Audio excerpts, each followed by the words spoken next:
Melinda said, can you talk about healing histamine intolerance? Definitely. That one's going to be a long answer. So, because I don't like to just give you a basic and give you a few supplements. From my functional medicine background, I like to get to the bottom of things. So, and even as a physical therapist for 20 years, my thing was always get to the root cause. If I get a patient coming to me with shoulder, tendonitis or hip bursitis or whatever they're coming to me, I don't just fix the problem. We have to figure out, where is this problem coming from? Is this an imbalance that they have? Is it a rotation of their hip or something? And so for me, I used to always, do they have very tight hip flexors or weak core or whatever? So I would always try to get to the bottom of their condition. And so same thing when it happened to me. I got sick and I was bounced around from doctor to doctor to doctor for years. And finally, I decided to just reach out to my naturopathic doctor friend and say, look, you think just like me.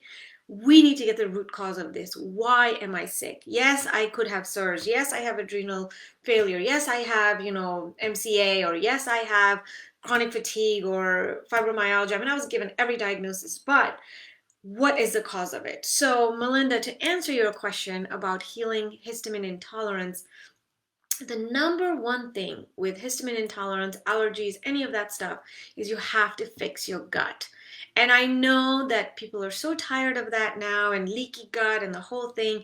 And the thing with fixing your gut is not a straightforward answer. It takes a long time. It takes 3 to 6 months at least. You have to be on specific protocols. So most people don't believe in it, or most people just are exhausted of it. They're so sick, they just want to feel better. And so they don't address that root cause, which is the gut. But I am here to tell you that is the root cause of any disease, illness, and you have to take care of it first, especially healing from histamine intolerance.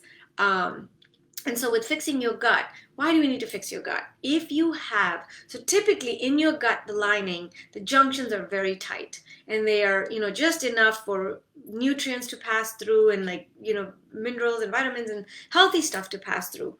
However, over time, whether it's stress or whether it's, mold exposure, chemical exposure, inflammation, anything, alcohol, anything that causes these junctions to become a little looser and more open, then food starts going through, and your gut has the largest amount of your immune system right in the gut. And so right away it starts attacking these food particles that really are foreign and they shouldn't make it through.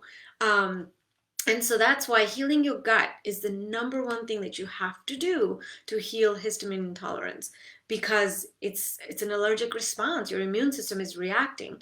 So in the functional medicine world, we do the 5R protocol. When I'll tell you, each of them is remove, replace, re-inoculate, repair, and rebalance. And so remove, let's start with remove, which you're removing allergenic foods. Like for instance, in my case, when I really got sick in the beginning and I didn't know what was going on, I got tested twice for celiac and I was negative. I had all these allergy panels and food panels done and I was negative. But I needed to remove gluten and dairy. They had to come out, especially gluten. It's a very allergenic food. And so once you remove the allergenic food, at least you are stopping that immediate response that your immune system is having to this foreign substance that came in.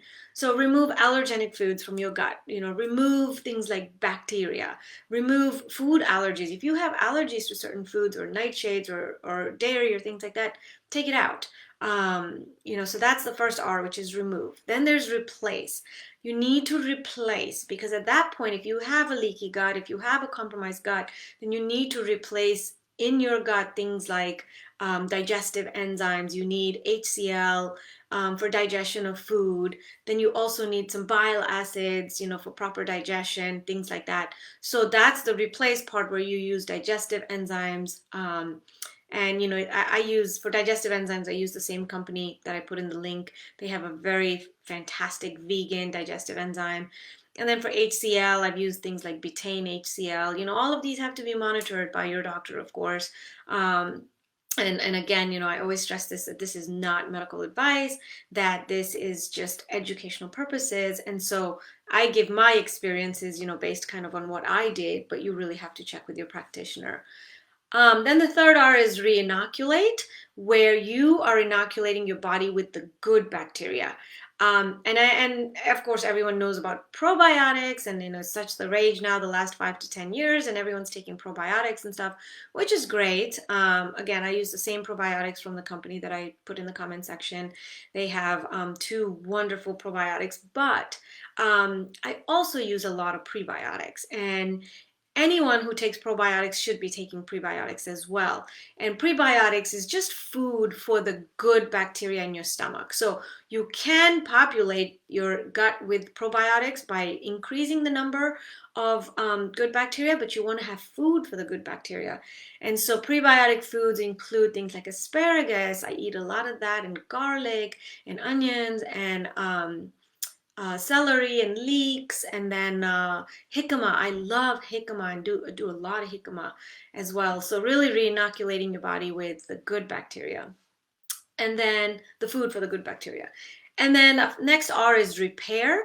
So you need key nutrients to repair your GI tract.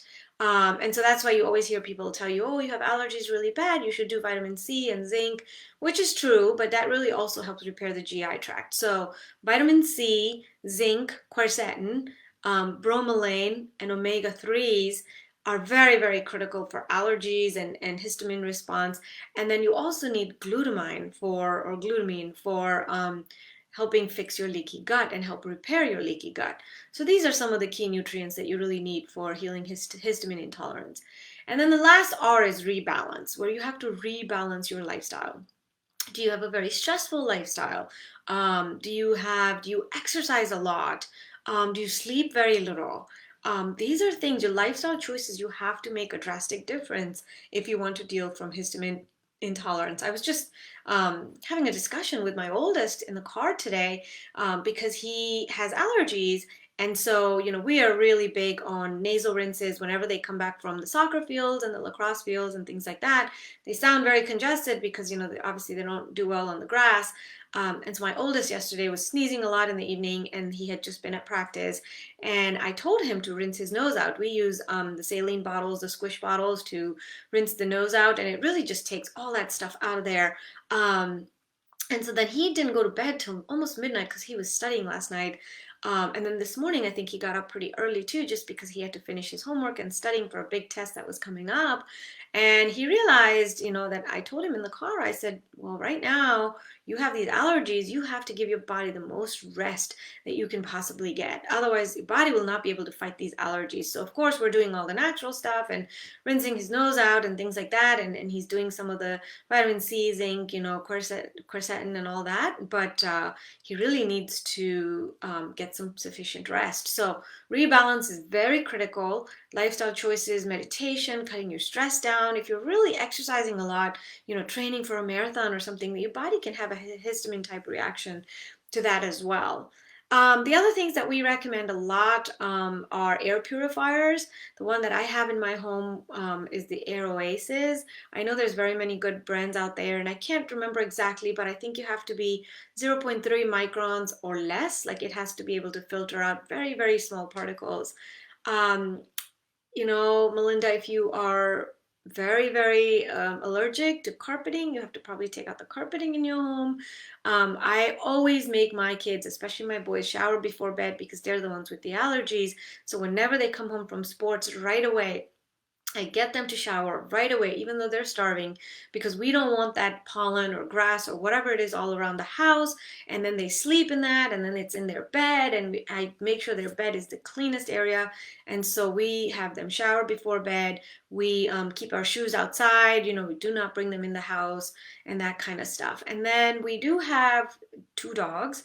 And so we use wipes on them to help kind of wipe the pollen and stuff, especially right now for us. We have a lot of pollen outside, so we use these wipes. I think we got them on Amazon, and they are called Botani Vet or something like that.